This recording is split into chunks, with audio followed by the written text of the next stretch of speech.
MBN 종합뉴스 오늘 주요 뉴스입니다. 검찰 수사권 축소 법안 중 하나인 검찰청법 개정안이 국민의힘 반발 속에 찬성 172표로 국회를 통과했습니다. 나머지 법안이 형사소송법 개정안도 상정됐는데 국민의힘은 통과를 막기 위해 필리버스터로 맞대응을 펼치고 있습니다. 검찰은 국가 수사 역량을 한순간에 없앴다며 유감을 표명하고 대통령의 합리적인 결정을 요청했습니다. 형사소송법 처리까지 끝나면 법안은 국무회의로 보내지는데 문재인 대통령이 거부권을 행사할지 주목됩니다. 서울 은평구 구기터널 인근에서 택시기사가 70대 엽사가 쏜 총에 맞아 숨지는 사고가 발생했습니다. 엽사는 택시기사를 멧돼지로 착각해 총을 쐈다고 경찰에 진술했습니다. 코로나19로 사실상 열리지 못했던 대규모 연등 행렬이 3년 만에 재개됐습니다. 다음 주 실외 마스크 해제를 앞두고 수많은 불교 신자들과 시민들이 연등 행렬에 참석해 일상으로의 복귀를 반기고 있습니다. 지난해 11월부터 금지됐던 요양병원의 접촉 면회가 오늘부터 다시 허용되면서 반가운 가족 상봉이 이뤄졌습니다. 코로나로 금지됐던 국군 병사들의 외박과 외출 제한도 2년 만에 다시 허용됐습니다. 내일부터 유류세 인하폭이 기존 20%에서 30%로 확대됩니다. 하지만 원달러 환율 상승으로 인하 효과는 크지 않을 것으로 전망됩니다. 여러분 안녕하십니까? MBN 종합뉴스입니다. 이른바 검수완박 법안으로 불리는 검찰청법 개정안이 오늘 오후 국회 본회의를 통과했습니다. 국민의힘 의원들의 반발이 만만치 않았을 것으로 보이는데요. 국회 취재기자 연결해서 상황을 알아보도록 하겠습니다. 자, 박자은 기자, 결국 검찰청법이 통과가 됐군요. 예, 조금 전 오후 4시 반 이곳 국회 본회의장에서 검수완박 관련 두 가지 법안 가운데 검찰청법 개정안이 통과됐습니다. 오는 9월부터는 검찰 직접 수사권을 경제와 부패 사건 수사에 한정하라는 내용인데요. 선거사범 수사는 오는 6월 1일 전국 지방선거가 있는 것을 고려해 검찰 수사를 올 연말까지로 하기로 했습니다. 민주당의 단독 강행 처리에 반대한 국민의힘 의원들은 표결에 참여하지 않았습니다. 재석 177명 중 찬성 172명, 반대 3명, 기권 2명으로 집계돼 통과됐습니다.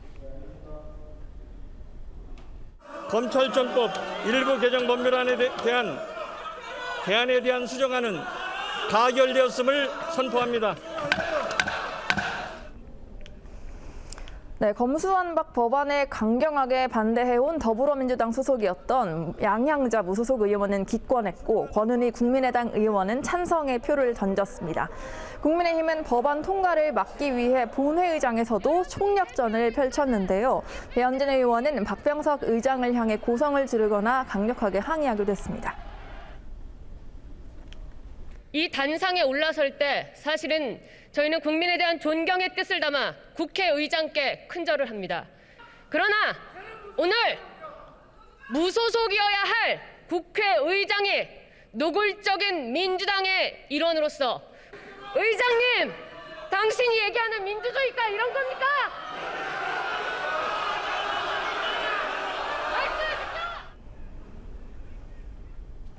네, 이에 박찬대 민주당 의원은 국민의힘 의원들의 본회의 방해가 국회회의 방해죄에 해당한다며 맞섰습니다. 형사소송법 개정안은 어떻게 되는 겁니까? 네, 이제 남은 법안은 형사소송법 개정안인데요. 검찰이 통치받은 사건에 대해서 동일한 범위 내에서 수사하라는 겁니다.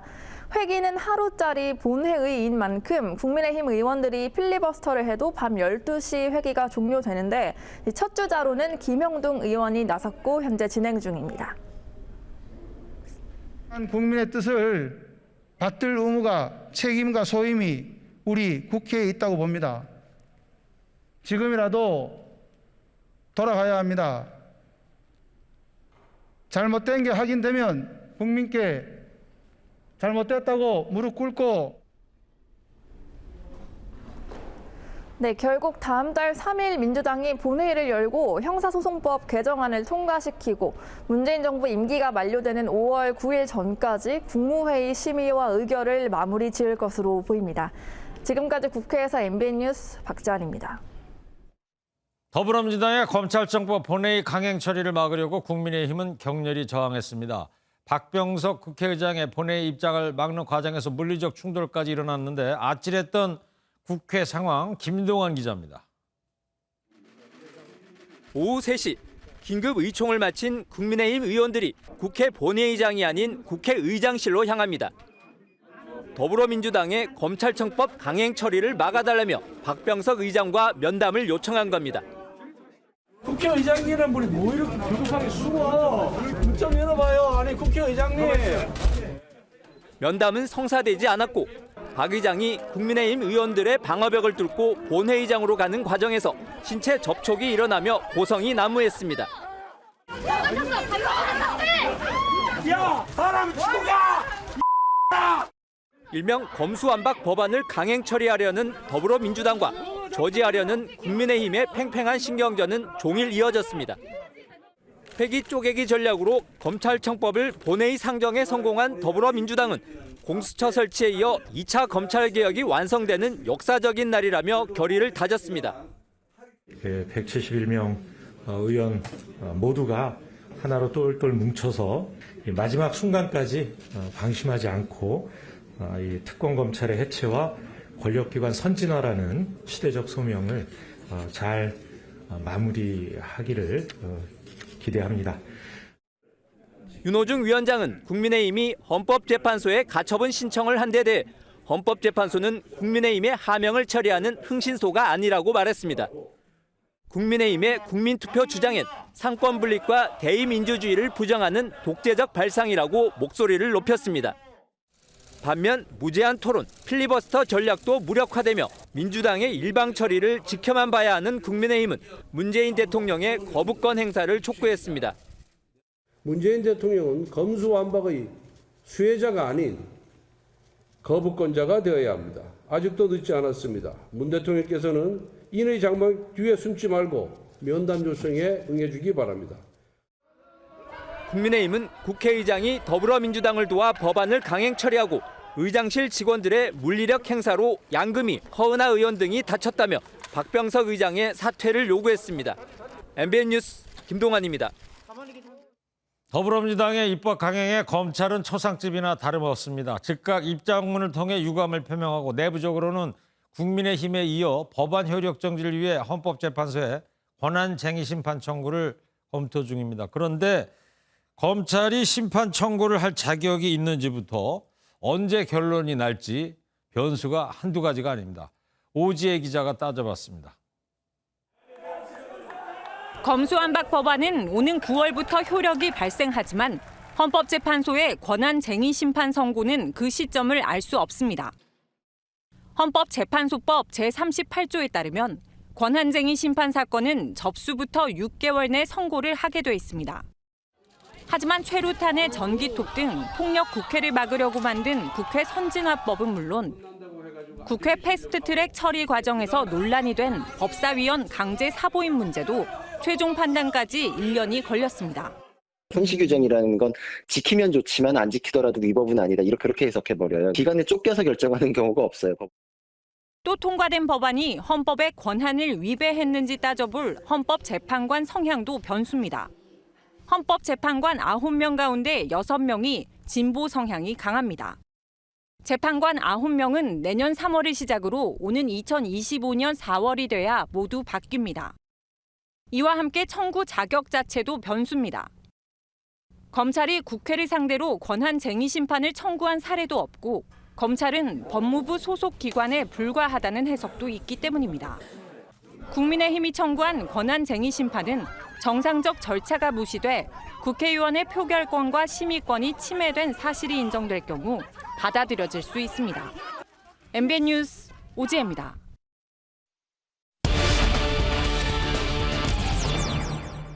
네, 오늘 본회의 통과된 이른바 검수완박 관련 법안 내용과 앞으로의 일정 알아보도록 하겠습니다. 정치부 황재영 기자입니다.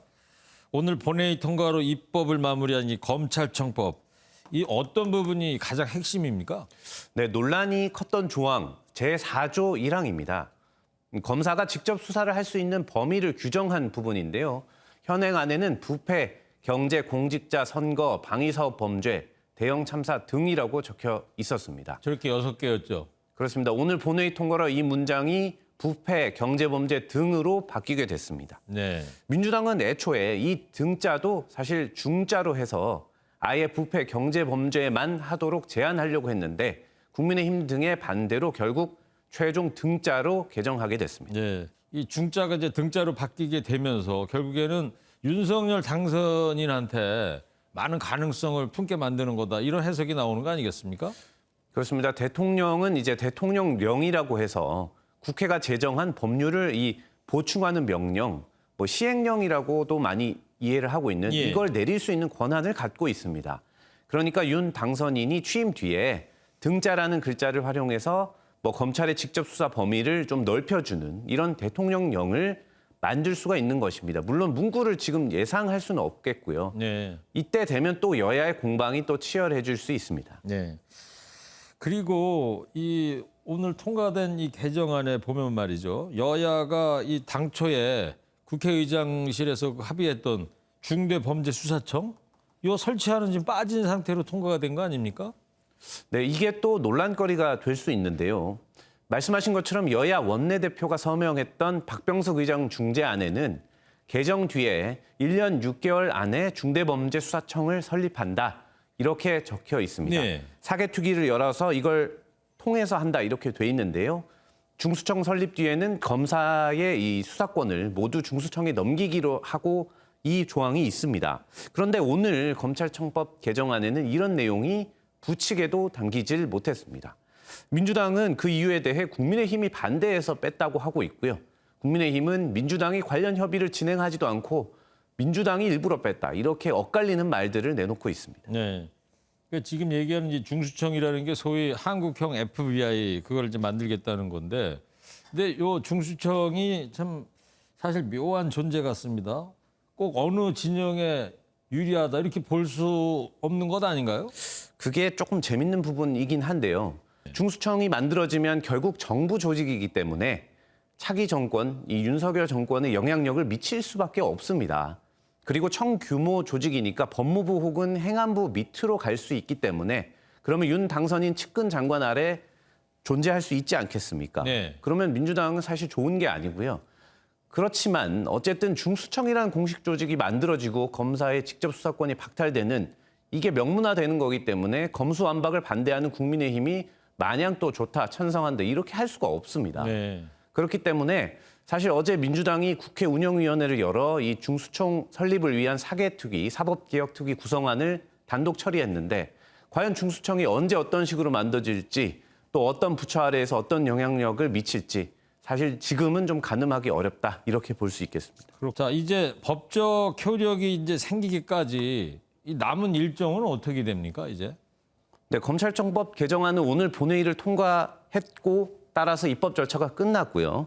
오늘 상정된 형사소송법 개정안은 이 민주당은 다음 달 3일 오전 10시에 임시국회 소집 요구서를 제출해 이날 본회의 통과를 시키겠다 이런 방침입니다. 네. 그러면 이 개정안들은 이제 국회를 떠나 정부로 넘어갑니다. 정부에서 국무회의에서 의결을 하면 넉 달 뒤에 비로소 시행이 됩니다. 예. 원래 국무회의는 매주 화요일 오전 10시입니다. 근데 이날은 본회의를 오전 10시에 여는 게 이제 민주당의 목표이기 때문에 다음 주 화요일이죠.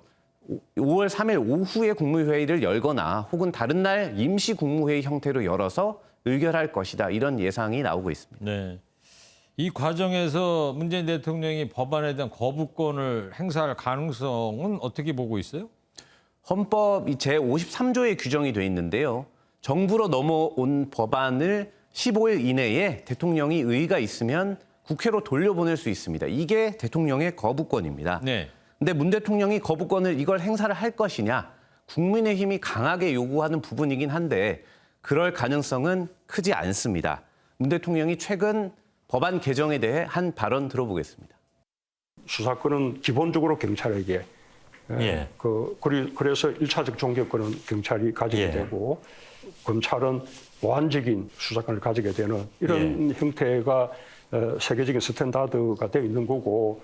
네, 5월 3일 혹은 다음 주 중이 문 대통령이 마지막 국무회의를 열 수 있는 이제 가능한 날이고 그 중이 주거든요. 네. 때문에 이때 국무회의를 열어서 최종 의결을 하지 않을까 이런 주장이 설득력을 얻고 있습니다. 네, 알겠습니다.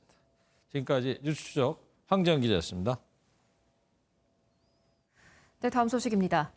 퇴임을 열흘 앞둔 문재인 대통령이 이명박 전 대통령을 특별 사면할지 곧 결단을 내릴 것으로 보입니다.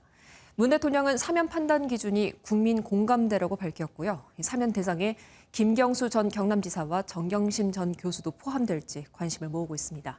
조창훈 기자입니다.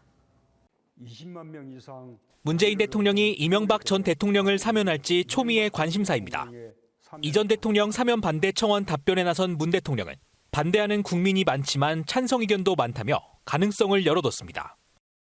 사법 정의와 국민 공감대를 잘 살펴서 판단하겠습니다. 이 전 대통령 사면에 대한 부정 여론은 여전히 높은 것으로 조사됐지만 최근 잇따르는 종교계의 사면 요청이 변수로 꼽힙니다. 불교계를 비롯해 문 대통령의 멘토인 송기인 신부 등은 국민 통합을 이유로 이 전 대통령과 김경수 전 지사, 조국 전 장관 부인인 정경심 전 교수 등의 사면을 요청했습니다.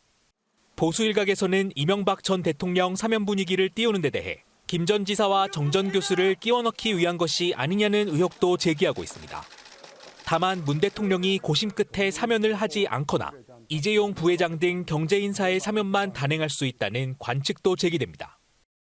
남은 임기 내 법무부 사면심사위와 국무회의 의결 등 절차를 마치려면 문 대통령은 늦어도 다음 주 초에는 결론을 내릴 것으로 보입니다.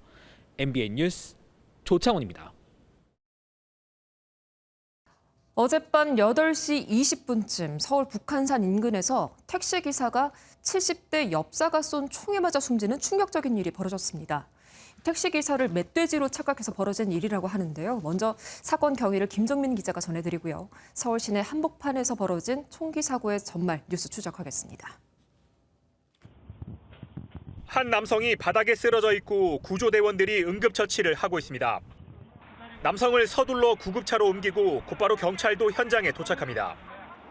어제 저녁 8시 20분쯤 서울 은평구 구기터널 인근에서 70대 택시기사가 70대 엽사가 쏜 총에 맞았습니다. 택시기사는 길가에 차를 세워놓고 소변을 보던 중 이 같은 화를 당한 것으로 전해졌습니다. 택시기사는 오른쪽 손목과 복부에 관통상을 입었습니다. 총을 쏜 방향은 엽사가 있던 산에서 도로 쪽이었습니다. 엽사는 곧바로 119에 신고했고 현장에 함께 출동한 경찰에 체포됐습니다. 사건이 발생한 현장입니다. 택시기사는 구조대의 심폐소생술을 받고 인근 병원으로 옮겨졌지만 오늘 새벽 끝내 숨졌습니다. 피의자는 은평구청으로부터 이달 중순 수렵 허가를 받은 전문 엽사였습니다. 어제 오후 5시 50분쯤 자신의 엽총이 보관된 파출소에서 총기를 건네받고 멧돼지가 자주 출몰하는 북한산 인근을 찾았습니다. 산을 수색하던 도중 부스럭거리는 소리를 들었고 택시 기사를 멧돼지로 착각해 총을 쐈다고 경찰에 진술한 것으로 전해졌습니다. 사고 경위에 대해서는 엽사가 인정하는 진술을 하고 있고요. 현재 허가 지역 내 포획 허가 관련해서도 지금 전반적으로 조사를 하고 있습니다.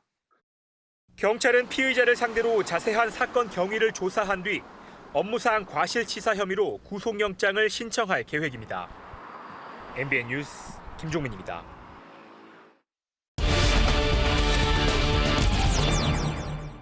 네, 서울 시내에서 사람을 멧돼지로 오인해서 일어난 사건입니다. 도대체 어젯밤 구기동에서 무슨 일이 있었는지 이상은 기자와 뉴스 추적하겠습니다. 이상은 기자, 시골도 아니고 지방도 아니고 서울 시내 이제 도심인데 여기에서 엽총을 쏜다.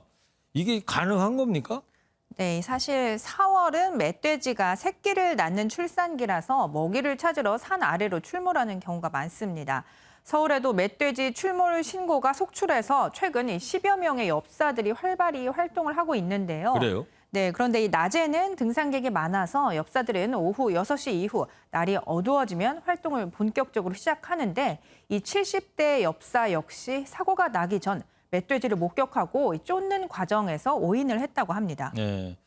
근데 이 엽사가 엽총을 경찰로부터 이제 반출을 한 거 아니에요, 그죠? 네. 근데 여기 과정에서 문제는 없었어요? 네, 엽사들은 사냥을 할 수 있는 수렵 면허가 있습니다. 이번에 총을 쏜 70대 엽사는 유해조수 포획 단원인데요. 유해조수는 사람이나 가축, 농사에 피해를 주는 동물을 말하는데 지금이 유해조수를 잡는 기간이라서 활동을 하는 데에는 제약이 없었습니다. 네. 어제 70대 엽사는 혼자서 활동을 한 거예요? 네, 처음에 시작을 할 무렵엔 다른 엽사와 함께 수렵을 시작했는데 사고 당시에는 혼자 있었던 것으로 확인이 됐습니다. 네. 두 분이 있었는데 그분 따로따로 떨어져 있으니까 그 자리에는 혼자 있었어요.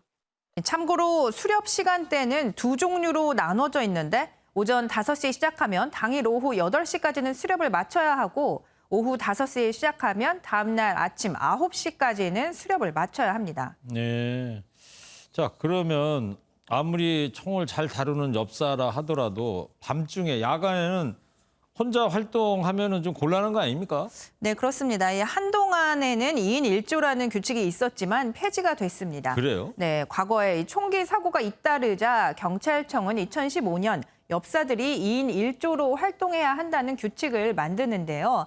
이뿐 아니라 전국 경찰 관서에서 가능했던 엽사의 총기 입출고도 수렵장 관할 구역에서만 하도록 강화를 했습니다. 그런데 야생생물관리협회에서 규제가 많다면서 경찰청에 항의를 했고 항의의 표시로 2015년 전국 엽사의 50%가 수렵에 나서지 않는 사태가 발생했습니다. 네. 결과적으로 멧돼지 출몰로 119 구조대의 출동 건수가 늘면서 경찰청은 2018년 12월 2인 1조 규칙을 폐지하겠다고 밝혔습니다. 네, 그렇게 됐군요. 그러니까 어제 만약에 2인 1조로 같이 있었다면 서로 상의를 해봐서 네. 멧돼지냐 아니냐 이것도 좀 다시 논의를 해서 이런 불상사가 안 날 수도 있었을 뻔할 건데. 예. 근데 이 70대 엽사는 수렵 자격증은 있는 분인가요? 네, 맞습니다. 엽사들은 수렵 자격증이 있어야지 활동을 할 수 있습니다. 이 70대 엽사를 아는 관계자들은 엽사 중에서도 30년 이상 경력의 베테랑이었다고 말을 합니다. 오래되셨죠. 총에 관한 한은 진짜 굉장히 안전하다고 생각했는데 서울 멧돼지 출현 방지단에서는 굉장히 인지도가 높다고 봐야죠. 네, 그런데 참고로 경찰에 따르면 당시 사고 지점 주변은 가로등이 모두 꺼져 있어서 어두웠다고 합니다. 네. 자, 아무리 가로등이 이제 꺼져 있었다고 하더라도 베테랑 엽사였다는데 이런 안타까운 사고가 났단 말이에요. 그렇다면 전체적으로 수렵 면허 허가를 강화해야 되는 거 아닙니까? 네, 그렇습니다. 이 수렵 면허에는 엽총과 공기총을 다루는 1종, 그리고 총기 이외에 활이나 석궁 등의 도구를 이용한 2종이 있습니다. 상반기와 하반기로 나눠서 1년에 2회 필기 시험을 치러야 하는데 4과목에서 평균 60점 이상이면 합격입니다. 또 야생생물관리협회에서 실시하는 강습을 이수를 해야 하는데 클레이 사격 강습을 받으면 됩니다. 총기 안전에 관한 것은 이 자격과 또 그 사용자의 역량 또 그 개인적인 문제까지도 다 점검을 해야 되는 것이 필요한 과제가 아닌가. 네, 총기 관리 주의에 대한 필요성은 아무리 강조를 해도 지나치지 않아 보입니다. 네, 그렇습니다. 예. 지방도 아니고 서울 시내에서 이런 안타까운 총기 사고가 났다는 거 정말 안타깝습니다. 자, 이상은 기자였습니다. 네, 뉴스 이어갑니다. 회사 돈 614억 원 횡령 혐의를 받는 우리은행 직원이 조금 전에 구속됐습니다. 경찰 조사에서 혐의를 모두 인정하고 돈은 한 푼도 안 남았다고 진술한 바가 있는데요. 횡령금 일부를 가족이 사는 호주로 빼돌리려 한 정황이 포착됐다고 합니다. 이혁근 기자입니다. 횡령 혐의를 받고 있는 우리은행 직원 전모 씨가 영장심사에 출석했습니다. 전 씨는 2012년부터 6년 동안 3차례에 걸쳐 회사 돈 614억 원을 빼돌린 혐의를 받고 있습니다. 영장심사에서 전 씨는 금융자료 제출 등 수사기관의 모든 요구에 협조하고 있다며 선처를 호소했습니다. 반면 수사팀은 전 씨가 자수 직전 횡령금 일부를 가족이 사는 호주로 빼돌리려 한 정황도 있다며 구속의 필요성을 강조했습니다. 법정에서 혐의 다 부인하셨나요? 혐의 인정합니다. 경찰 조사에서 전 씨는 빼돌린 돈 중 500억 원가량은 자신이 썼고 100억 원가량은 동생이 썼다고 주장했습니다. 경찰은 범행 과정에 전 씨 동생의 법인 계좌가 사용된 점을 파악하고 동생을 공범으로 긴급 체포했습니다. 경찰은 또 몰수 전담팀을 꾸려 전 씨 형제가 쓴 돈의 행방을 찾는 데 수사력을 모으고 있습니다. 금융감독원은 우리은행을 회계감사한 안진 회계법인에 대해 현장 조사에 나섰습니다. 금감원은 장기간 거액의 은행 돈이 사라졌는데 회계법인이 이를 파악하지 못한 것에 대해 위반 사항은 없었는지 확인하고 있습니다. 법원은 전 씨가 증거를 없애고 도망칠 우려가 있다며 구속영장을 발부했습니다. MBN 뉴스 이혁근입니다. 계곡 살인 사건의 피의자인 이은혜와 공범 조현수, 검찰 수사를 받다가 도주해 무려 4개월 동안이나 도피 생활을 했는데요. 이들에게 신용카드를 빌려주고 월세방도 구해준 지인 2명이 최근 검찰에 체포됐습니다. 지금까지 파악된 조력자는 모두 4명인데 검찰 수사 속도를 내고 있습니다. 노승환 기자입니다. 계곡살인 피의자 이은혜와 공범 조현수가 도주한 때는 지난해 12월. 이후 석 달 넘게 두 사람 추적에 진척이 전혀 없자 검찰은 지난 3월 30일 결국 공개 수배를 내렸습니다. 실마리는 신용카드에서 잡혔습니다. 공개 수배 나흘 뒤 두 사람은 지인들과 버젓이 여행을 떠났는데 이은혜가 쓴 신용카드의 명의자는 다른 사람이었습니다. 추적 끝에 카드 명의자와 또 다른 지인이 이은혜, 조현수가 넉 달간 숨어 지낸 월세 오피스텔을 구해주고 월세는 물론 생활비까지 대준 사실이 확인됐습니다. 검찰은 지인이라고만 알려진 이 두 사람이 이은혜, 조현수와 정확히 무슨 관계이고 도피를 도운 대가가 무엇인지를 집중 수사하고 있습니다. 검찰은 두 사람이 어떻게 넉 달 동안이나 이은혜와 조현수의 도피를 도왔는지 구체적인 조력 행위를 확인하는 데 집중하고 있습니다. 법원은 두 사람의 조력자에 대해 오늘 구속영장 실질심사를 진행했습니다. 검찰은 또 다른 2명의 조력자에 대해서도 수사에 속도를 낼 계획입니다. MBN 뉴스 노승환입니다. 요즘 점차 잃어버렸던 일상을 되찾는 분위기가 느껴집니다. 오늘은 부처님 오신 날을 기념하는 대규모 연등 행렬이 열렸는데요. 코로나19로 중단된 지 3년 만입니다. 조금 전부터 행사가 시작되는데 현장 모습 전해드리도록 하겠습니다. 자, 최영규 기자, 지금 나가 있는 곳이 어디입니까? 네, 저는 지금 연등 행렬이 진행되고 있는 서울 종각거리에 나와 있습니다.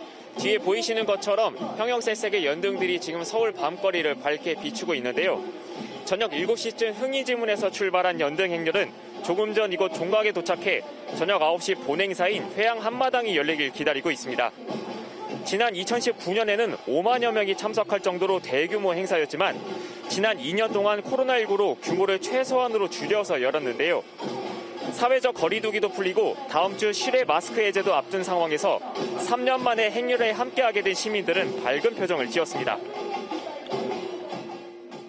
마스크도 이제 벗게 되면서 좀 다른 사람들도 점점 일상이 돌아가는 느낌이 들어서 더 좋은 것 같아요.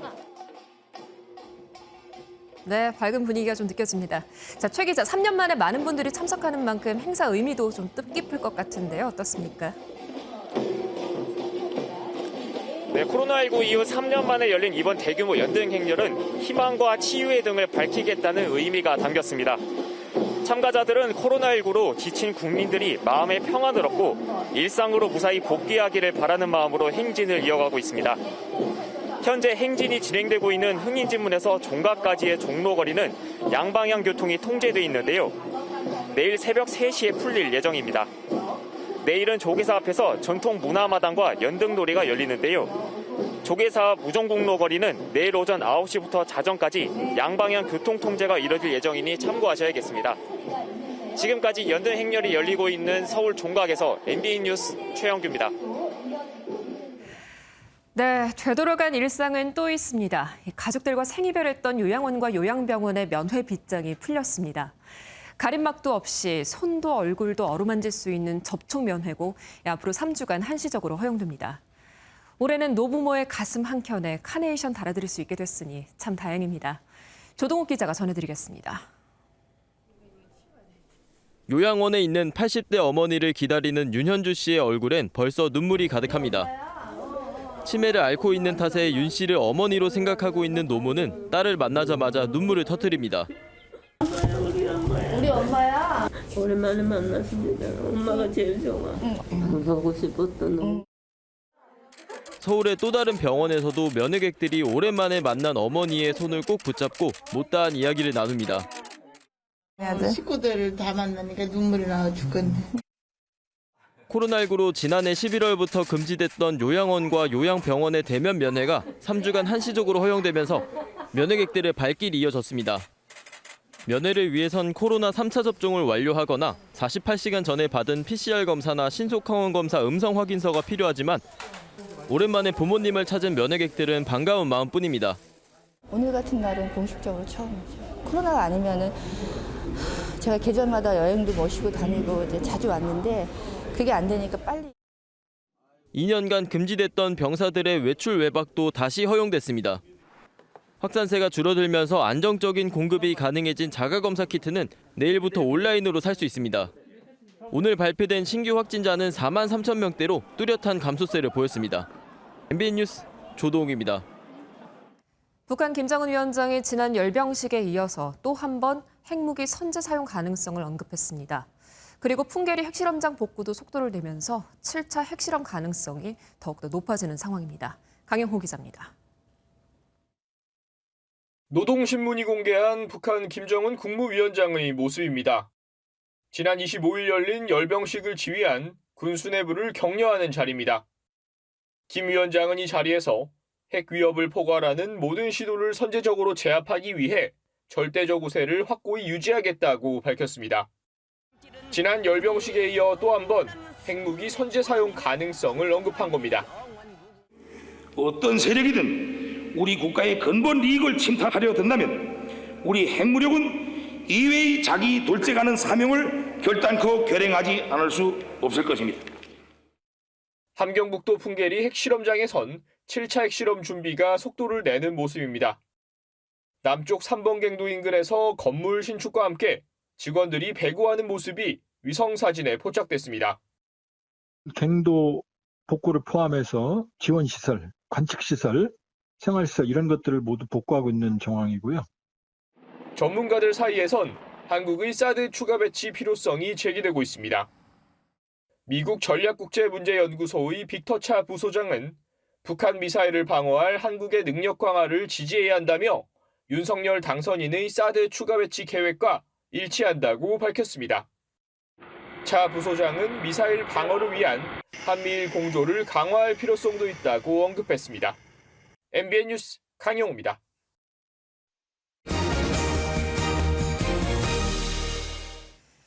휘발유 값이 오르다 보니까요. 운전을 하다가 주유기를 쳐다보는 게 좀 무섭습니다. 예. 네. 그렇죠. 가난한 집 제사 돌아오듯 한다 이런 속담처럼 주유소도 더 자주 왔다 갔다 하는 것 같잖아요. 맞아요. 그래서 정부가 내일부터 사상 처음으로 유류세 인하폭을 30%로 확대를 하는데요. 환율이 오르다 보니까 이 인하 효과는 그리 크지 않다고 합니다. 네. 휘발유, 경유 다 오르는데 안 오르는 건 뭐 식용유뿐인가요? 그것도 아니에요. 인도네시아에서 파묘 수출 금지 조치로 식용유 값도 비상이거든요. 치킨 값도 지금 2만 원씩 됩니다. 네. 큰일 났습니다, 이거. 네, 안병훈 기자가 전해드리겠습니다. 정부가 유류세 인하폭을 20%에서 30%로 확대합니다. 최고 한도인 30%까지 적용한 것은 이번이 처음입니다. 내일부터 7월까지 3개월 동안 시행됩니다. 휘발유는 리터당 83원, 경유는 58원, LPG는 21원 내릴 것으로 정부는 기대하고 있습니다. 하지만 국제유가가 고공행진을 이어가고 있어 효과는 제한적입니다. 개인적으로는 그렇게 큰 효과는 없을 것 같아요. 너무 많이 올라가고. 환율이 달러당 1270원을 넘보고 있는 것도 문제입니다. 원유 도입 비용 자체가 높아졌기 때문에 이미 휘발유 가격은 리터당 50원 안팎 오른 것으로 나타났습니다. 정부가 기대한 휘발유 리터당 83원 인하 효과 중 약 60%가 사라진 셈입니다. 유류세 인하가 이루어지고 있지만 원화 하락세가 지속되고 있기 때문에 그 효과는 반감될 가능성이 높다고 생각됩니다. 통계청이 다음 주 발표하는 4월 소비자 물가 상승률은 2달 연속 4%대를 기록할 것으로 전망되고 있습니다. MBN 뉴스 안명욱입니다. 작년 주식시장 호황으로 해외, 특히나 미국 주식에 투자해서 수익 보신 분들 많은데요. 해외 주식 양도소득세를 내야 할 시기가 다가왔습니다. 만약 1,000만 원의 수익을 냈다면 165만 원의 양도세를 내야 하는데요. 자세한 내용은 최현미 기자가 전해드리겠습니다. 지난해 애플과 코카콜라에 투자해 수익을 본 손모 씨. 막상 양도소득세를 내려니 올해는 작년에 번 것 이상으로 손실을 보고 있어 손해보는 기분입니다. 작년에 벌었던 건 사실이고 올해는 작년에 벌었던 거에 비해서 마이너스 치는 상황인데 이 상태에서 이제 세금을 내야 된다고 하니까 누구를 위해서 내가 주식을 하고 있나. 내년 5월은 해외 주식으로 벌어들인 매매 차익에 대해 양도소득세를 내는 시기. 1,000만 원을 벌었다면 기본공제 250만 원을 제외한 750만 원의 22%, 165만 원을 내야 합니다. 하지만 올 들어 나스닥이 20%가량 하락하면서 지난해 수익보다 올해 더 많은 손실을 보고 있는 투자자들이 적지 않습니다. 투자는 계속하는데 세금은 연 단위로 끊어서 산정하다 보니 작년과 올해 매매 차익을 합치면 오히려 마이너스인데도 작년 수익에는 세금을 내야 하는 상황이 벌어지는 겁니다. 내년부턴 국내 주식도 5천만 원 넘게 수익을 봤다면 22%의 세금을 내야 해 혼란이 예상됩니다. 윤석열 당선인이 국내 주식 양도소득세 폐지를 공약했지만 실현하려면 세법을 개정해야 해 쉽지 않을 거라는 전망도 나옵니다. MBN 뉴스 최은미입니다. 러시아가 거의 매일 우크라이나와 화상회의를 한다며 협상 상황을 공개했지만 전쟁은 그대로입니다. 요충지 마리우폴을 비롯한 전방의 포격 소식이 잇따르고 있습니다. 고정수 기자입니다. 라브로프 러시아 외무장관은 중국 신화통신과의 인터뷰에서 러시아, 우크라이나 양국 대표단이 매일 화상으로 협상을 벌인다고 공개했습니다. 우크라이나 영구 중립 등을 주제로 협상 중이며 우호적 관계를 회복하겠다는 뜻도 밝혔습니다. 양측의 협상과는 별도로 전쟁은 그대로 벌어지고 있습니다. 러시아는 고사작전을 펼치던 우크라이나 요충지 마리우폴 아조우스탈 제철소에 공습을 재개했습니다. 마리우폴 제철소는 기저귀도 떼지 못한 아이를 포함해 민간인 수천 명이 갇혀 있어 유엔 차원의 인도적 대피 논의가 진행되는 곳입니다. We are continuing with the high-level engagements that we've been having in Moscow and in Kiev with the authorities in the two countries. 우크라이나 돈바스, 하르키우 등 동부 지역 차지를 위한 러시아의 포격은 더 거세져 피란 차량이 줄을 이었습니다. 러시아는 또 구테흐스 유엔 사무총장이 다녀간 직후 수도 키이우에 로켓 공격을 했다고 인정했는데 중재에 나선 유엔을 모욕했다는 비판이 일고 있습니다.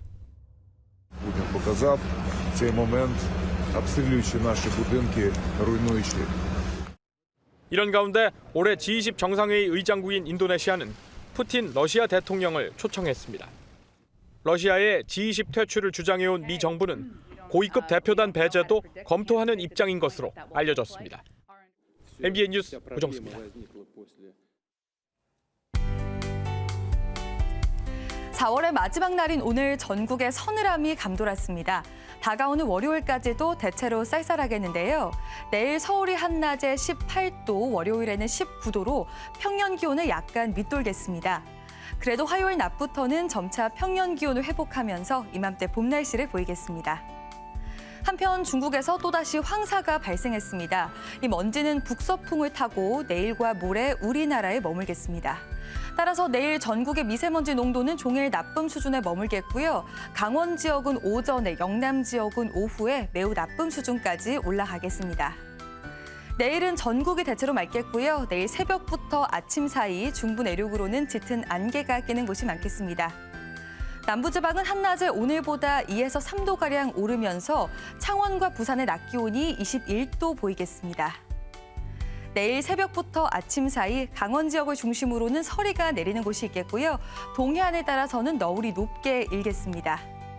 당분간 뚜렷한 비 소식은 없겠고 주 중반부터는 기온이 점차 올라 평년 기온을 약간 웃돌겠습니다. 날씨였습니다. 오늘 영상 속으로는요. 별이 내린 경복궁입니다. 김영진 기자가 취재했습니다. 야간 개장했다는 소식 들었는데 이렇게 보는군요. 참 아름답죠? 네. 봄밤의 고즈넉한 궁궐의 정치 느껴보시기 바라면서 MBN 종합뉴스 여기서 모두 마치겠습니다.